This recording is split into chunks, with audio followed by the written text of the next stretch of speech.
போனாஸ் kitchen. நம்முடைய போனாஸ் கிச்சனில் இன்றைக்கி ஞாயிற்றுக்கிழமை பிரேக்ஃபாஸ்ட் மெனு என்னென்னு பார்க்கலாம் வாங்க. இன்றைக்கி வந்து சிம்பிளாக ஒரு சாண்ட்விச் ரெசிபி தான் பார்க்க போகிறோம். நம்ம எப்படி செய்யலாம்னு பார்க்கலாம் வாங்க, வீடியோக்குள்ளே போகலாம். இப்போ நான் வந்து அடிக்கனமான பாத்திரம் போட்டிருக்கேன். அதில் கொஞ்சமான 2 டேபிள் ஸ்பூன் எண்ணெய் விட்டுக்கிறேன். எண்ணெய் நல்லா காயட்டும். இதில் நான் வந்து பொடியாக கட் பண்ணி வச்சுருக்க வெங்காயத்தை எடுத்து போட்டுக்கிறேன்.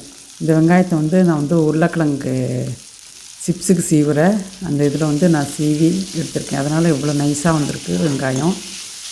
இதே மாதிரி நீங்கள் வந்து பிரியாணிக்கு ஆனியன் ரைத்தா பண்ணும்போது கூட இந்த மாதிரி பொடியாக வேணும்னா நீங்கள் அதில் சீச்சிக்கலாம். சீச்சு இந்த மாதிரி பண்ணும்போது வெங்காயம் நல்லா பொடியாக கிடைக்கும். லைட்டாக வதங்கினதுக்கப்புறம் துருவின கேரட் போடுறேன். நான் கொஞ்சமாக கேப்சிகம் போடுறேன். ஒரே ஒரு உருளைக்கிழங்கு துருவி இதில் போட்டிருக்கேன். நம்ம இஷ்டம் தான், நம்ம என்ன காய் வேணாலும் போட்டுக்கலாம். இதில் கொஞ்சமாக காலிஃப்ளவர் கூட போடலாம். பன்னீர் துருவி போட்டுக்கலாம். இது நல்லா வதங்கினதுக்கப்புறம் இதில் கொஞ்சமாக தக்காளி போடுறேன். சின்னதாக ஒரு தக்காளி நறுக்கி போட்டிருக்கேன். பொடியாக கட் பண்ணி போட்டிருக்கேன். ரொம்ப போட்டுறக்கூடாது. ரொம்ப போட்டுட்டால் சதன்னு ஆகிடும். அப்புறம் நம்ம ப்ரெட்டில் வைக்கும்போது அவ்வளோ நல்லா இருக்காது. கொஞ்சமாக போட்டுக்கணும். கொஞ்சம் மஞ்சள்தூள் போடுறேன். கொஞ்சமாக ஜீரகத்தூள், காரத்துக்கேற்ற மிளகாத்தூள், கொஞ்சமாக கரம் மசாலா தூள்.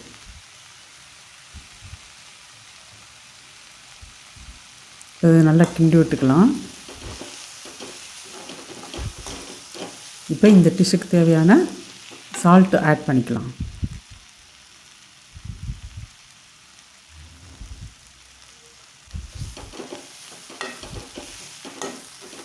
இந்த அடி பிடிச்சிருக்கிறதுலாம் அப்புறமா அது ஆறுனதுக்கப்புறம் அதுவே சரியாகிக்கும். அதனால் நம்ம அதை போட்டு கஷ்டப்பட்டு சுரண்டணுங்கிற அவசியம் இல்லை. இப்போ கொஞ்சமாக நம்ம கொத்தமல்லி தூவிக்கலாம். இது தேவைப்பட்டால் புதினா கூட தூவிக்கலாம். அதெல்லாம் கொஞ்சம் லைட்டாக வேறு ஒரு புதினா ஃப்ளேவர் கிடைக்கும்.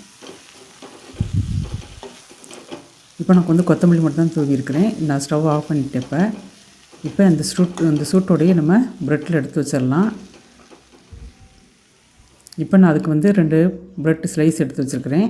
அதில் நான் வந்து பட்டர் எடுத்து தடவிக்கிறேன். பட்டர் வந்து நான் லைட்டாக உருக்கி வச்சுருக்கிறேன். ஏன்னா கெட்டியாக தடவும்போது நிறையா பட்டர் சேர்ந்துடும் அப்படிங்கிறதுக்காக நான் லைட்டாக உருகி வச்சுட்டு கொஞ்சமாக தடவி இருக்கிறேன். நான் எங்களுக்கு கொஞ்சமாக இருந்தால் போதும், அதுக்காக நான் கொஞ்சமாக தடவுறேன். எதுக்காக பட்டர் தடவும் அப்படின்னாக்கா நம்ம அடி கருகாமல் இருக்கும், அதுக்காக. இப்போ நான் அதில் வந்து லைட்டாக டொமேட்டோ கெச்சப் போட்டுக்கிறேன்.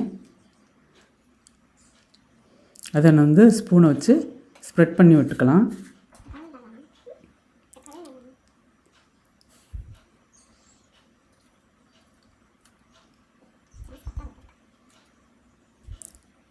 இப்போ அந்த மசாலாவை எடுத்து நம்ம இதில் ஃபில் பண்ணிக்கலாம். எல்லா இடத்துலையும் ஸ்ப்ரெட் ஆகிற மாதிரி தடவி விட்டுக்கலாம். இப்போ அது மேலே நான் வந்து ஒரு சீஸ் எடுத்து வைக்க போகிறேன். இப்போ அந்த சூட்டோடு வைக்கும்போது டக்குன்னு சீக்கிரத்தில் உருக ஆரம்பிச்சிடும். அதுக்காக தான் அந்த சூட்டோடையே அதை வைக்கணும். இல்லாட்டினாக்கா சீஸ் வந்து உருகாது, ரொம்ப நேரம் எடுக்கும். அதுக்காக நம்ம சூட்டோடே அதை வச்சிட்டோம்னா லைட்டாக அது உருக ஆரம்பிச்சிடும். இப்போ நான் வந்து கேஸ்டர் அயர்ன் கடாய் வந்து போட்டிருக்கேன். நான் இதில் வைக்கும்போது இதில் வந்து நம்ம சாண்ட்விச் பண்ணும்போது நம்ம க்ரில்லில் வச்ச மாதிரி ஒரு ஃபீலிங் கிடைக்கும். அதுக்காக தான் இதில் வச்சுருக்கு. இப்போ திருப்பி விட்டுக்கலாம். இப்போ பாருங்கள், சூப்பராக வந்துருச்சு பாருங்கள். சூப்பராக பார்க்குறதுக்கே அழகாக இருக்குது. இப்போ அதே மாதிரி இன்னொரு ப்ரெட்டையும் நம்ம திருப்பி விட்டு நல்லா அழுத்தி விட்டுடலாம். இப்போ நான் ஸ்டவ் ஆஃப் பண்ணிவிட்டேன். அந்த சூட்லேயே அது இருக்கட்டும். அது உருகிருச்சு அது. இப்போ நம்ம வந்து இதை ரெடி பண்ணிட்டோம். இப்போ இதை நம்ம அதை கட் பண்ணி காமிச்சிக்கலாம்.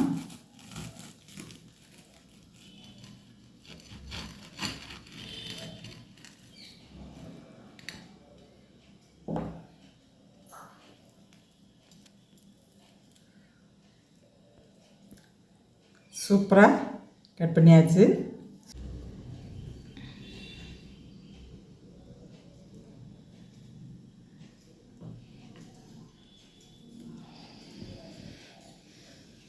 சூப்பராக காலையில் பிரேக்ஃபாஸ்ட் ரெசிபி ரெடி பண்ணியாச்சு. வாங்க சாப்பிட்லாம். இந்த வீடியோ பிடிச்சிருந்துச்சுன்னா லைக் பண்ணுங்கள், ஷேர் பண்ணுங்கள், சப்ஸ்கிரைப் பண்ணுங்கள். அடுத்த வீடியோவில் பார்க்கலாம். பாய்.